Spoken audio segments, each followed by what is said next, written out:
დღეს სოფლიოში ძალიან საინტერესო სიტუაცია შეიქმნა. ერთი შეხედვით ბრიქსი, ერთი მხარეს ბრიქსი და მეორე მხარეს დიდი შვიდეულის ქვეყნები ერთმანეთთან დაპირისპირებულობას გამოხატავენ და დიდ შვიდეულის ქვეყანაშიც ერთი შეხედვით თითქოს დაპირისპირება ჩანს ამერიკის შეერთებულ შტატებსა და ევროპის ქვეყნებს შორის, სამყარო ქვეყნებს შორის. თუმცა თუ სიღრმისეულად შევხედავთ ეს დაპირისპირებები კიდევ უფრო მრავალმხრივია და მრავალმხრივად იტოტება. კერძოდ ძალიან მყარი ბლოკი აქვს შექმნილი, შეიძლება ითქვას, რუსეთი, ირანი, ჩინეთი, ჩრდილოეთ კორეა, რომელიც ერთი მხრივ ერთ პოზიციაზე დგანან და შეიძლება ითქვას ძირითად ძალას წარმოადგენს ბრიქსისას. ხოლო მეორე მხარეს ვიცით ნატოა, რომელიც ევროპის დასაყრდენია და ნატოს კი ასაზრდოებს ამერიკის შეერთებული შტატები. რაც ტრამპი მოვიდა ხელისუფლებაში, მან მთელი რიგი განცხადებები გააკეთა, რომ ნატოს დრო დამთავრდა, ამერიკა არ არის ვალდებული, რომ ნატო აფინანსოს და ჩვენ ვფიქრობთ, რომ ამ თვალსაზრისით ნატომ თავი ამოწურა, ბევრჯერ გააკეთეს მათ ეს განცხადება, თუმცა ბოლო პერიოდში ეს ნარატივი თითქოს და შეიცვალა. ყველაფერი დამოკიდებულია იმაზე, თუ რა შედეგს მიაღწევს ტრამპი. პირველი 100 დღე, რომელიც 28 აპრილს მთავრდება, რა გააკეთა ტრამპმა იქიდან გამომდინარე, რაც დაანონსა, ხო? ბევრი საკითხი წამოჭრა, მაგრამ ერთი საკითხი არ არის ჯერ თავიდან ბოლომდე მიყვანილი ბოლომდე. მან თქვა, რომ ომს გააჩერებს. ომი არ ჩერდება, ხედავთ, ფაქტია, რომ ომი არ გაჩერდება და არც ჩერდება. დაინტერესებული არიან ამ ომის არ გაჩერებაში თვით ზელენსკი, რომელიც უკრაინის დღევანდელი ხელისუფლებაა და ასევე დაინტერესებული არის ევროპის ქვეყნები, იმიტომ რომ მათთვის უსაფრთხოების საკითხს წარმოადგენს უკრაინაში მიმდინარე პროცესი. მათ ეშინიათ, რომ უკრაინის შემდეგ ევროპის შემდეგ ტერიტორიებზე გადაინაცვლებს რუსეთი. ამიტომ მათთვის სისხორცეულ ინტერესს წარმოადგენს როგორმე აი ამ სივრცეში გაანეიტრანონ რუსეთი. ტრამპი თავის მხრივ ცდილობს ეს ომი გააჩეროს და პარალელურად ამ ომისა გამოივაჭროს ის პროექტები, რომელი პროექტებიც ტრამპის ამ პროექტში ჩართვამდე დიდ ბრიტანეთს ჰქონდა აღებული, კერძოდ კი სასარგებლო წიაღისეული. რა თქმა უნდა, ეს სასარგებლო წიაღისეული არ წარმოადგენს დიდ ფინანსურ აქტივს, მაგრამ ტრამპს უნდა რომ ის 350 მილიარდი, რომელიც ამერიკამ დახარჯა უკრაინაში, რაღაცნაირად გაამართლოს და ამ თვალსაზრისით ფიქრობს, რომ ამ სიტუაციას ესეც დაალაგებს. თუმცა ვხედავთ, რომ უკრაინაში ზელენსკი კერძოდ დაინტერესებულია სისხორცეულად, რომ ეს ომი არ დამთავრდეს, იმიტომ რომ ომი თუ დამთავრდა, იქნება არჩევნები. არჩევნები თუ იქნება, ზელენსკი ვეღარ შეინარჩუნებს ხელისუფლებას. რუსეთი დიდად არ არის მონდომებული ამ ომის დამთავრებით, სანამ თავის ამოცანებს არ შეასრულებს.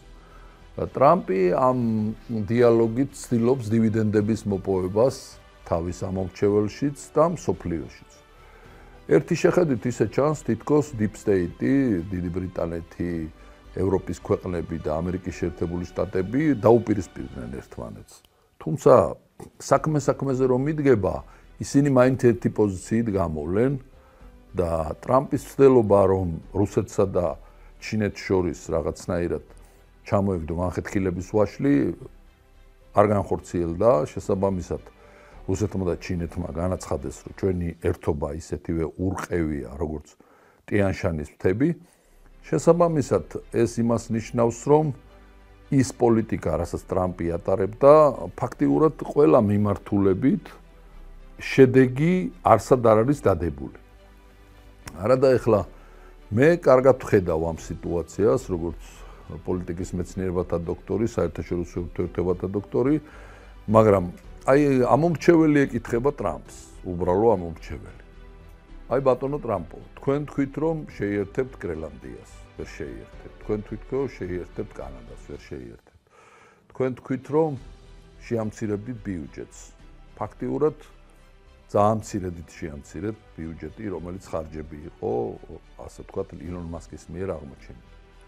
თქვენ თქვით, რომ მოაგვარებდით უკრაინა რუსეთს შორის კონფლიქტს. ვერ გააკეთეთ. და პარალელურად იწყებთ ახალ კონფლიქტს. ეს კონფლიქტი შეეხება ირანს. ტრამპი აცხადებს, რომ ირანი თუ არ დაჯდება მოლაპარაკების მაგიდასთან, ჩვენ იძულებულები ვიქნებით ისინი დავბომბოთ. ირანიც აცხადებს, იმ შემთხვევაში თუ ჩვენ დავბომბავენ, ჩვენ იძულებულები ვიქნებით შევქმნათ ატომური იარაღი. ეს ახლა რამდენად მიმართულია მსოფლიოში მშვიდობისაკენ, თქვენთვის მომინდვია გაანალიზება და დასკვნების გაკეთება. გარდა ამისა, ტრამპმა გამოაცხადა, რომ მთელ მსოფლიოში ყველა ქვეყანასთან აწევს ტარიფებს. წარმოიდგინეთ, ახლა ამერიკა თუ აწევს ტარიფებს 50% მთელი ქვეყნებთან, იმ ქვეყნებმაც რო აწიონ 50%-ით, ეს ხომ მსოფლიო ეკონომიკის კოლაფსს გამოიწვევს ზოგადად. ტრამპის ძირითადი პოსტულატი იყო ხელისუფლებაში მოსვლის შემდეგ, რომ ამხელდა deep states. ჩვენ პრაქტიკულ ქმედებაში deep state-ის ქმედებებს უკვე მე ვეღარ ვხედავ. ისე გამოდის, რომ სადღაცა იკვეთება ტრამპისა და deep state-ის ერთიანი ინტერესები. და ეს სავარაუდოდ ირანი იქნება. ხვალ და ზეგ როგორ განვითარდება მოვლენები, ძალიან საინტერესოა. საქართველოსთვის უმნიშვნელოვანესია ეს თელ გეოპოლიტიკაში რაც მოხდება, ის როგორ იქნება პროექცირებული საქართველოზე, გამომდინარე იქიდან, რომ ტრამპის გარემოცვაშიც სამი ბანაკია. ეს არის თვითონ ტრამპი, ჯი.დ. ვენსი, ასევე მარკო რუბიო, რომელიც ნაწილობრივ წარმოადგენს სიღრმისეულ სახელმწიფოს, მოგესწრება deep state-ი ნიშნავს სიღრმისეულ სახელმწიფოს და თვითონ მარკო რუბიოს პოლიტიკა რაღაცა დიდად განსხვავებული არ არის, როგორც მე ვხედავ, განსაკუთრებით კი საქართველოსთან მიმართებაში. რომ საქართველოს ხელისუფლება ის ძირითადი იდეოლოგია, რა იდეოლოგიასაც საქართველოს ხელისუფლება ანვითარებდა, ტრამპის ფაქტიურად ერთგული მოკავშირე უნდა ყოფილიყო. ასე უნდა ყოფილიყო მისი მოკავშირე ორბანი. მაგრამ ჩვენ ვხედავთ, რომ საქართველოს ხელისუფლებასაც სანქციები უფრო უმკაცრდება და ორბანის ხელისუფლებიდანაც სანქციებში არის მოყოლილი წამყვანი ფიგურები. ეს რაღაცა ორმაგი სტანდარტის მიდგომა, ან მეორე მომენტია, ტრამპი თამაშობს რაღაც პერიოდამდე და შეიძლება შემდეგ უკვე ისეთი დარტყმა მიაყენოს ამ deep states, რომ მთლიანად შეცვალოს ეს ყველაფერი. თუმცა ჩვენ გულუბრყვილოები უნდა ვიყოთ, რომ ვიფიქროთ, რომ მსოფლიო პოლიტიკაში დიდი სახელმწიფოები, რომლებსაც სიღრმისეული სახელმწიფოები უდაოდ გააჩნიათ, როგორც არის რუსეთი, როგორც არის თურქეთი, ირანი, ამერიკის შეერთებული შტატები, დიდი ბრიტანეთი, გერმანია, საფრანგეთი, ისინი ახლა დღედაღამე იმაზე ფიქრზე ათენებენ და აღამებენ, რა ეს სიამოვნება საქართველოს. რა თქმა უნდა, მათ თავიანთი სახელმწიფო ინტერესები ამოძრავებთ და მათ თავიანთი სიღრმისეული ინტერესები აქვს მსოფლიო გეოპოლიტიკაში. თავარია საქართველოს მოახერხოს, რომ კვლავ არ მოხდეს ამ დაძაბულობის ეპიცენტრში, რათა საქართველოს სახელმწიფოებრიობას პრობლემები არ შეექმნას.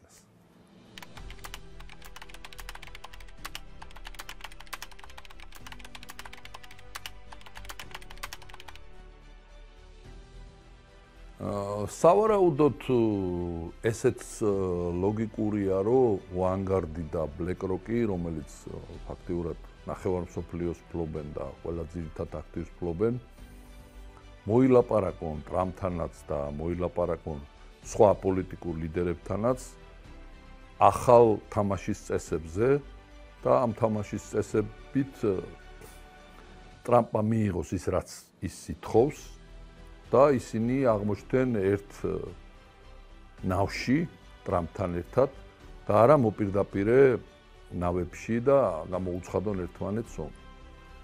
საერთოდ როგორც ჩვენ გვჩვევია ქართველებს, ძაღლი ძაღლის ტყავს არ დახევსო, ესეთი ანდაზაა.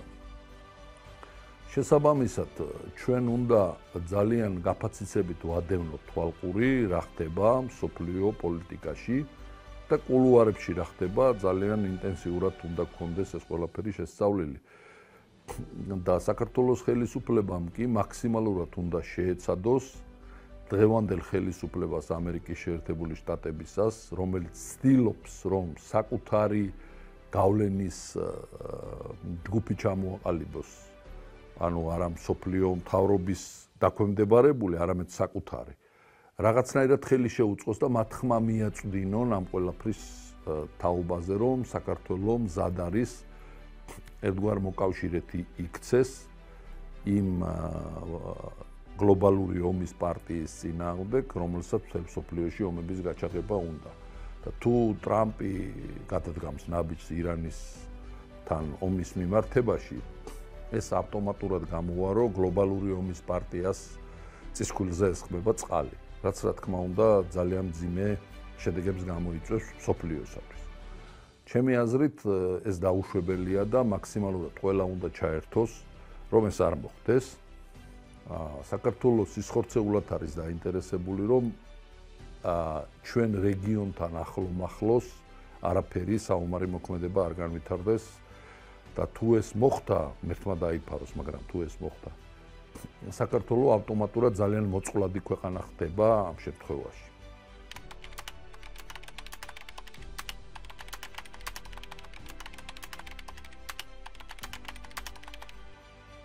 ილონ მასკი ჩემი აზრით ერთგვარად რაღაცა თეთრ ყვავს წარმოადგენს თვით ტრამპის ადმინისტრაციაშიც. ის ცდილობს, რომ მაქსიმალურად დაზოგოს თანხები, რომელიც სახელმწიფოში გაურკვევლად იხარჯება და ბევრი სკანდალი გახეთქა მან და ბევრი გაფლანგული თანხა აღმოაჩინა.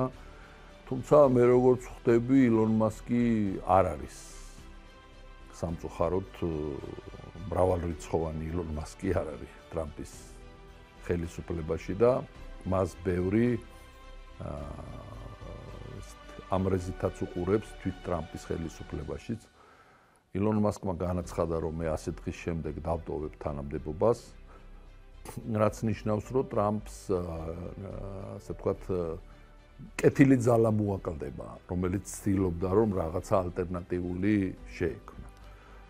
თუმცა ილონ მასკი არ ამგონია, რომ ანებებდეს თავს ამ ბრძოლას, ის ცდილობს, რომ გარდა სოციალური მედია საშუალებებისა, რომელიც მან შეიძინა, X-ი, იცით რომ შეიძინა და მთლიანად რებრენდინგი მოახდინა და ასევე Facebook-ის შეძენასაც გეგმავს მე როგორც ვიცი, მას საკმაოდ საინტერესო იდეები აქვს CNN-თან და Fox News-თან, CNN-თან და ABC-სთან დაკავშირებით, რომ მან იყიდოს ეს საინფორმაციო საშუალებები და ტაკერ კარსონი ჩაუყენოს სათავეში. რამდენად მოახერხებს ის ამას და ჩათვლიან თუ არა ამერიკის მამები, რომ ამის დაშვება შეიძლება, ამაზე მე ვერაფერს ვერ გეტყვით, პროცესს უნდა დავაკვირდეთ. თუმცა ილონ მასკი უდაოდ დიდი პოლიტიკური ფიგურაა და მას ძალიან ბევრი რამის შეცვლა შეუძლია ამერიკელი ამომრჩევლისთვის სასარგებლო. თუ დასცალდა. მაგრამ მე როგორც ვხედავ, რაღაც პერიოდის შემდეგ მას ფრთები შეეკვეცება. და იგი იძულებული იქნება თავის ბიზნესს დაუბრუნდეს კვლავ, რომელმაც ჯერ ძალიან დიდი აღზევება განიცადა მისმა აქციებმა და შემდეგ ძალიან სწრაფი დაცემა განიცადა. ეხლა გასტაბილურდა თითქოს და ნახოთ რა შედეგს მიიღებს ეს ყველაფერი. ყოველ შემთხვევაში ამ ფონზე, მარკო რუბიოს ფონზე, რომელიც სიღრმისეულ სახელმწიფოს წარმოადგენს და არც არასოდეს არ დაუმალია, რომ ის იმ ჩინოვნიკების კასტას მიეკუთვნება, რომელსაც ახლა პირობითად ტრამპი ებრძვის. ილონ მასკი განსხვავებული პიროვნება ჩანს. ერთი შეხედვით ესია და დანარჩენი პროცესებს უნდა დავაკვირდეთ, იმიტომ რომ ჩვენ ძალიან რთულია ვიცოდეთ ის პროცესები ზუსტად, რა პროცესებიც მიდის ახლა ამერიკის შეერთებული შტატების კულუარებში, ხო? ჩვენ არ გვაქვს წვდომა. ჩვენ შეგვიძლია ოფიციალური ინფორმაციით ანალიზი გავაკეთოთ, მაგრამ ჩვენ არ გვაქვს კულუარული ინფორმაციის წვდომა. სამწუხაროდ საქართველოს საელჩო დღემდე არ ფუნქციონირებს, რასაც ფუნქციონირება ქვია, ელჩი არ აქვს ამერიკის შეერთებულ შტატებში, რომელსაც შეუძლია რომ მეტნაკლებად პირუთვნელი ინფორმაცია მოგვაწოდოს, თუმცა ჩვენ რა თქმა უნდა გვყავს მეგობრები ამერიკის შეერთებულ შტატებში და ისინიც განსხვავებულ ინფორმაციებს ფლობენ ამ თვალსაზრისით. როდესაც კრიბავ ამ ინფორმაციებს, ხედავ რომ უკმაყოფილობა ამ თვალსაზრისით, რომ საკითხი არც ერთი ბოლომდე არ არის მიყვანილი, არსებობს ამერიკელ ამორჩევლებში.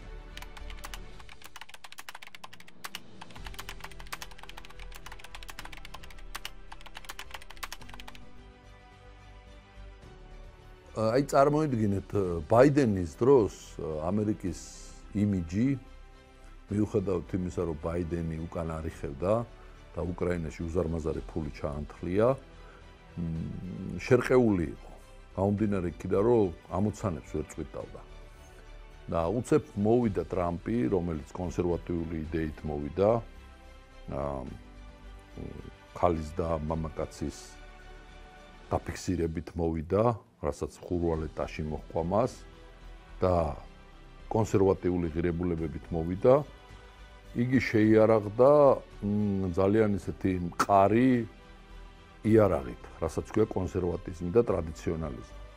და ტრამპი მოვიდა მთელ მსოფლიოში ერთგვარ გადამრჩენელად.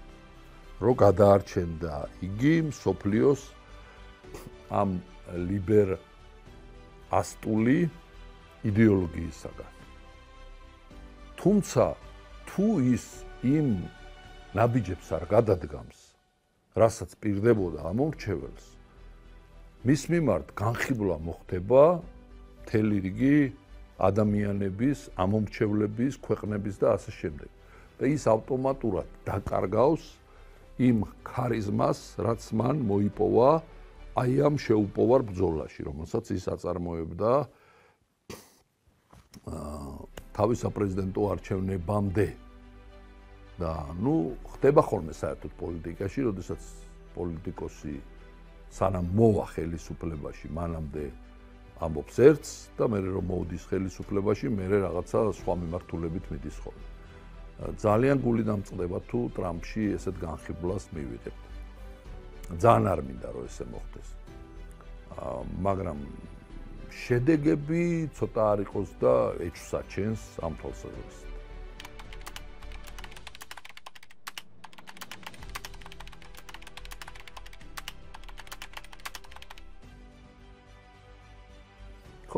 აი როგორც დოხში ხდება ხოლმე და ცხენებზე რო დებენ ხოლმე, ვინ უფრო პირველი მივა ფინიშთან, დაახლოებით ეგეთი სიტუაცია. დიდი ბრიტანეთი მოგეხსენებათ საკმაოდ ისეთი ძლიერი სახელმწიფოა და არაფორმალური მმართველია ფაქტიურად მსოფლიოში და ტრამპმა გადაუგდო მას გამოწვევა როგორც პოლიტიკურმა ფიგურამ, რომელიც არ აღიარებს დიდი ბრიტანეთის პრიმატს ამერიკულ პოლიტიკაზე. და ეხლა მიდის შეჯიბრება ამ ორ ფლანგს შორის. ერთი მხრივ ტრამპია, მეორე მხრივ სტარმერია, რომელიც ცდილობენ, რომ თავისკენ გადაკაჩონ საბანი. მაგრამ ამითი არ მგონია, რომ უკრაინას ეშველოს და ამან შეიძლება კიდევ უფრო მეტად გაამწვავოს ურთიერთობა უკრაინის ფრონტზე. რუსეთმა შეიძლება ამითი ისარგებლოს და ორმხრივი ალიანსები დაამყაროს. ხოთოშორის ამაზე არავინ არ ფიქრობს, რომ შესაძლოა დღეს რომ პუტინი ელაპარაკება ტრამპს, ხვალ შეიძლება პუტინი დაელაპარაკოს სტარმერსას და სტარმერი გამოჩნდეს ამ ინიციატივის ერთგვარი ინიციატორი. და ძალიან საინტერესო სურათი შეიძლება მივიღოთ.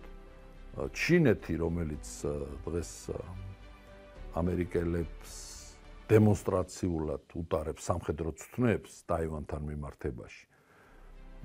შესაძლოა, რომ ჩინეთმა საერთო ენა იპოვოს დიდ ბრიტანეთთან, ვიდრე ტრამპთან. ანუ მრავალმხრივია პოლიტიკა და მრავალპოლუსიანია სამყარო და ესე ცალსახად რომ უკვე ტრამპი გადაწყვიტავს, ეგეთი რაღაც არ ხდება, ხო, ჩვენ თონაც ხედავთ. გრენლანდია, რომელსაც პრინციპში პატრონი არ აყავს. ტრამპის სურვილია რომ გრენლანდია შეიერთოს, ვერ იერთებს, იმიტომ რომ პროცესი გაიჭედა.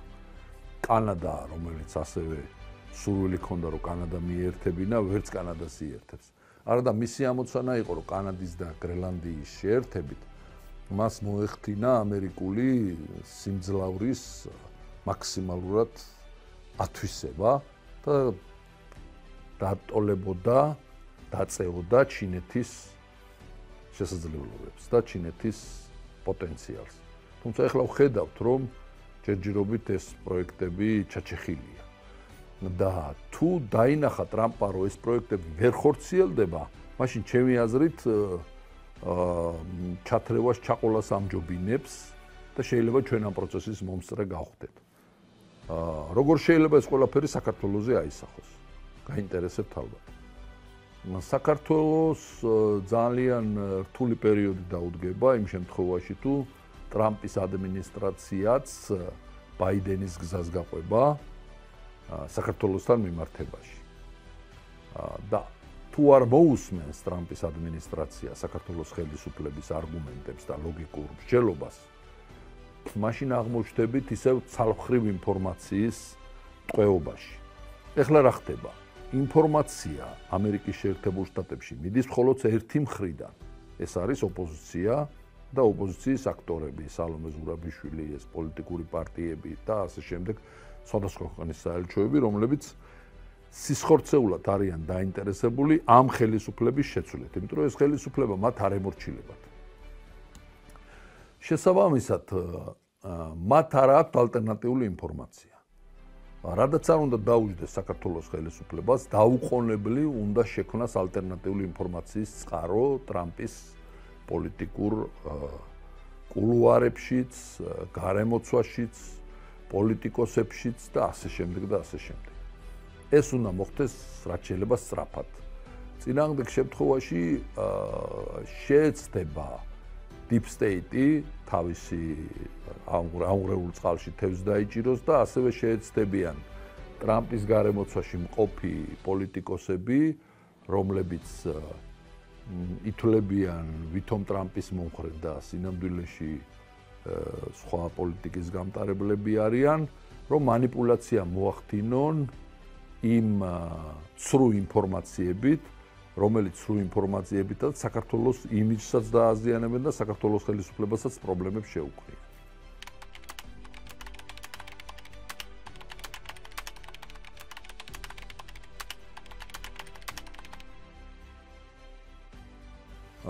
ეს იმას მიუთითებს, როდესაც ტრამპი რუსეთთან იწყებს მუშაობას და აქტიურ დიალოგზეა გადასული, რომ ადრე თუ გვიან რუსეთი და ამერიკა შეეცდება ახლებურად დაალაგოს თავისი გავლენის სფეროები ქვეყნების მიხედვით. და რატომ არ უხსნიან მარტო ბიძინა ივანიშვილს კი არა, საქართველოს ხელისუფლების მაღალჩინოსნებს სანქციებს. ამას აქ მარტივი ახსნა. ის ძველი ადმინისტრაციის სიღრმისეული სახელმწიფო კვლავ მოქმედებაშია და ინფორმაცია, რომელიც ობიექტური უნდა მიიღონ მათ, ისინი ამ ინფორმაციას არ იღებენ, ან იღებენ და უბრალოდ უგულვერყოფას უკეთებენ ამ ყველაფერს.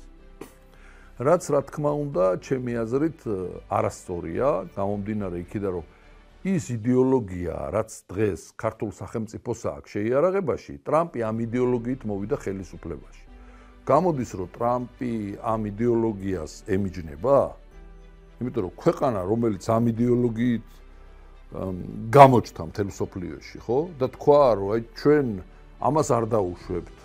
არ დაუშვებთ, რომ კაცმა კაცზე იქორწინოს და ქალმა ქალზე იქორწინოს.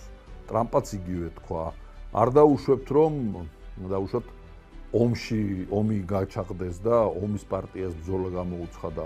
არ დაუშვებთ, რომ ტრადიციულ ღირებულებებს პრობლემები შეექმნას. არ დაუშვებთ მთელ რიგ საკითხებს, რასაც ტრამპი აყენებდა, იგივე საყენებდა, უпростоრე ჯერ საქართველოს ხელისუფლება აყენებდა, შემდეგ ტრამპი. და ამ შემთხვევაში რა გამოდის? რომ თუ შენ მოკავშირეს ხარს არ უჭერ, რა გამოდის? იგივე მოკავშირეა ორბანის სახით, ხო, რომლის გარშემოც ასევე დასანქცირებულები არიან. ამ შემთხვევაში გამოდის, რომ ტრამპი თითქოს და რაღაცა შიდა პოლიტიკური ფიგურების ერთგვარ გავლენის არეალში მოექცა, რა ჩემთვის ძალიან გულდასაწყვეტი იქნება, იმიტომ რომ ტრამპს მე ძალიან დიდად გულშემატკივრობდი და მეგონა რომ ტრამპის მოსვლით ახალი ერა დაიწყებოდა და მართლაც ესე სხვანაირად გადალაგდებოდა. თუმცა ვხედავთ რომ აი ეს არამართლზომიერი და არათანამიმდევრულმა პოლიტიკამ აი იქამდე მიიყვანა, რასაც თვითონ ებრძოდა.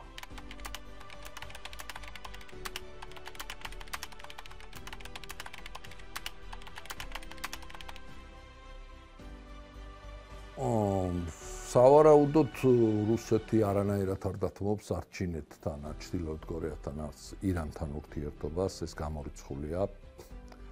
ალბათ ტრამპაც ეს კარგად დაინახა, შესაბამისად კარგად შეაფასა და ახალი, ასე ვთქვათ, მიმართულების პოლიტიკის აწყობა დაიწყო, იმიტომ რომ არც იქენა მიმიღო და არც აქანა მიმიღო, ეგრე შუაში ვერ გაიჭედებოდა, ხო? შესაბამისად, მე ველოდები რომ უკრაინის ფრონტზე კვლავ განახლდება ძალიან მძაფრი შეტაკებები ერთი თვის შემდეგ, შეიძლება უფრო ადრეც და ეს უკრაინის საკითხი მანამ არ გადაწყდება, სანამ ერთი მხარე საბოლოოდ არ გაიმარჯვებს. იმიტომ რომ ერთი ბოლო შანსი იყო, რომ ტრამპს ეს საკითხი მოეგვარებინა მოლაპარაკების გზით. მაგრამ ხედავთ, რომ ეს არარეალურია.